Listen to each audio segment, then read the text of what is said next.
হয়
যখন আমার কৈলাসের পার্বতী আছে রাবণকে তুলে নিয়ে বসে আছে আমার প্রভু রামচন্দ্র কেঁদে কেঁদে বলছি ওরে ভাইরে লক্ষ্মণ আমার দ্বারা বুঝিয়ার হবে না রে রাবণ নিধন ও ভাই লক্ষ্মণ রে দেখে না বলে ও ভাই লক্ষ্মণ রে দেখলাম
কি করেছে দেখেন মাকে কিভাবে রাবণ একবার ডাকছে আর মা কোলে নিয়ে বসে আছে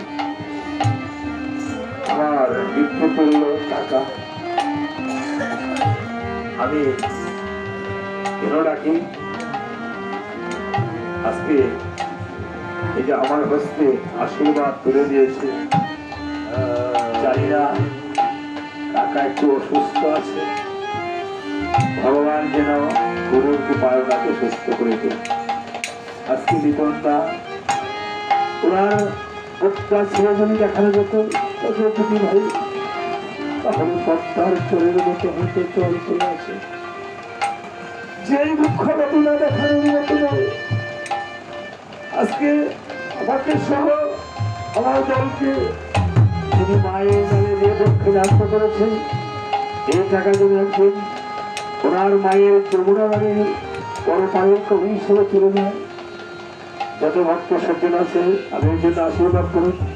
হরে রাম বলে সবাই বলেন হরে রাম হরে রাম হরে রাম হরে রাম রাম রাম হরে হরে হরে রাম হরে রাম রাম রাম হরে হরে হরে রাম হরে রাম হরে রাম হরে রাম হরে রাম হরে রাম হরে রাম হরে রাম হরে রাম। এমনিভাবে কেঁদে কেঁদে রাম রঘুবী হারিল সমর। প্রভু রামচন্দ্রের ক্রন্দন দেখে কাঁদিতেছে দেবগণ।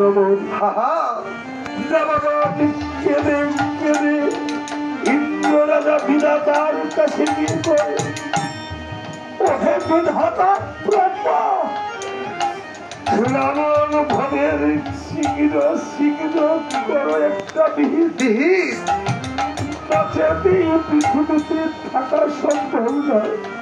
আমার রাম রঘুবীর যেই ক্রন্দন করেছে, এই ক্রন্দনে একদিন হয়ে যাবে।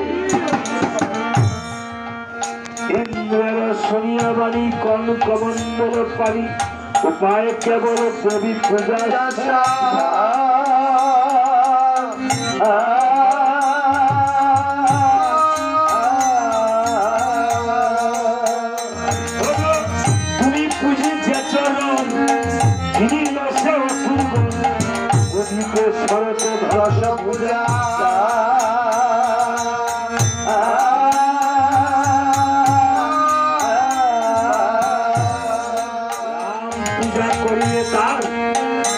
রাবণ সংহার ষোড়শার সহস্র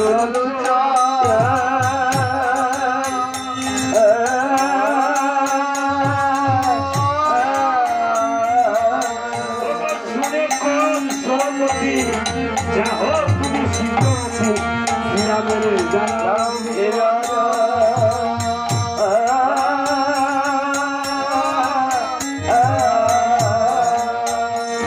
পুলকিত ভক্তগুলি আনন্দিত শ্রীরামের নিকট উপস্থিত।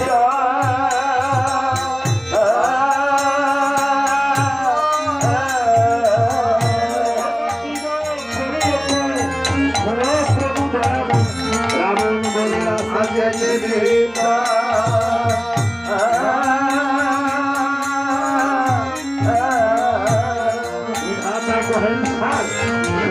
অবতার ষষ্ঠী কল্পে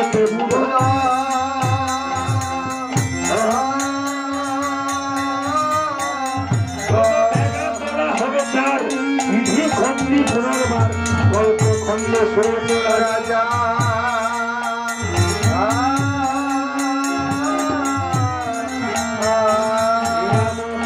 তবে রূপে পূজিত হবে অনুক্ষণ কহ শুনিতা।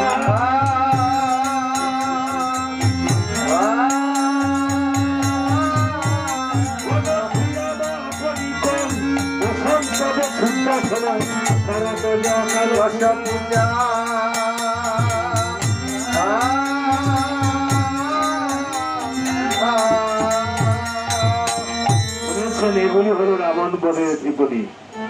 এই ত্রিপদী গুলি এবার কি করেছে, বিধাতা কহেন সার, বিধাতাকে বিধি ব্রহ্মা, রাম অবতার পর ষষ্ঠী কল্পতে বোধন, ব্যাঘাত না হবে তার বিধি খণ্ডে পুনর্বার পরন্ত খণ্ডে সুরত রাজা।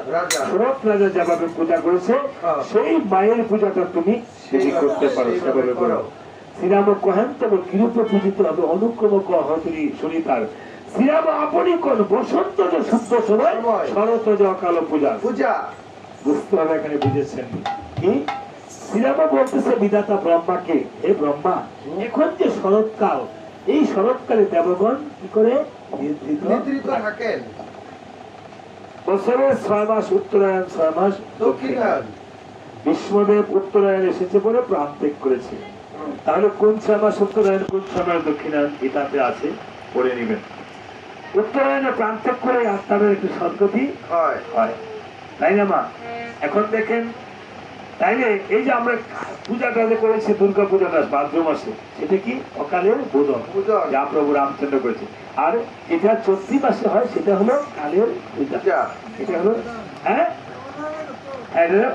বাসন্তী পূজা, তাই না? বলে অর্থাৎ বিধাতা কথা বলছে আরে অকাল বুধন করে পুজো দেবী মহেশ্বর করি মেয়গুলো কথা পাথর যেভাবে সুরত্রাতে পূজা করছে তুমি সেইভাবেই করো, ঠিক আছে? তাহলে এই যে আপনার প্রান্তকটাও ঠিক, আপনার দেহের পূজাটাও যদি কালে হয়, হ্যাঁ বলছে না যে এই যে হাট বাজারে গেলে পরে রেমন মণিমুক্তা সবে দেশ বাজারে গেলে পরে কি জানি কপালে কালের ফল কালে না হইলে আর হয় না, বিনাশ তার ভুলে বলে, তাই না? কাজী কালে কালে আপনাকে কালের করে ফোটাতে হবে। হ্যাঁ, এবার বলছে প্রভু রামচন্দ্র এভাবে বিধাতা ব্রহ্মা বিধান দিয়ে যখন চলে গেল, প্রভু রামচন্দ্র এবার মায়ের পূজার জন্য বসিল। এই যে মায়ের আপনারা এখানে কি কথা বলছেন, আপনারা এখানে কথা বলে তো আমাদের হ্যাম্পার হয়, এখানে পালা হচ্ছে আর আপনারা এখানে কথা বলছেন না, এমনি নামাপরাধ হয়, নামাপরাধ শুনে নেবেন, আপনার একটা পূর্ণ হবে আর 25টা অপরাধ হবে। হ্যাঁ বলছে না দয়াল গুরু কি আমার পাপের অপরাধ কি ক্ষমা হবে না? অপরাধ আর পাপ কিন্তু এক নয়, দুটা দুই জিনিস। একটা অপরাধের কোনো ক্ষমা নেই, পাপের ক্ষমা হয়। একবার রাম নামে যত পাপ করে জীবের কি সাক্ষ্য আছে তত পাপ করে করে, কিন্তু বলছেন আমি মহাপাপী অপরাধী, ওরে দয়াল আমি তোমার গোলাম, আগে তো এমন ছিলাম না রে, কেন এমন দুইটা বলছে পাপ এবং অপরাধ। নামাপরাধ হয় 25টা, নামে এসে যদি কথা বলা হয় সেই অপরাধের কোনো ক্ষমা নাই। অপরাধ আপনি মানুষের কাছে করলে মানুষকে ক্ষমা দিবে না, ভগবানের কাছে পাপ করলে সেটা ক্ষমা ভগবানের কাছে চাই, কিন্তু আমার কাছে বা আপনার কাছে যদি আমি অপরাধ করে গেলে ক্ষমা হবে না। তাই বলেছে এবার প্রভু রামচন্দ্র পূজার জন্য মনস্থ করেছে, পূজার আগে সংকল্প করেছে সবাই রাবণ বধে আসল এটা হলো পূজা। রাবণ বধের পূজার মধ্যে সবাই যার যার মনোবাঞ্ছা পূর্ণ করবেন, পূর্ণ করার জন্য মায়ের কাছে একটু প্রার্থনা করবেন, এবং রাবণ বধের পূজার পরে দুজন না কোনো বিরতি দিবেন হ্যাঁ, যা হলে রাবণ বধের পূজার পরে আর 10 মিনিট পরে, ঠিক আছে? যা হলে আনলে এখানে আনবেন, যাইবেন পরে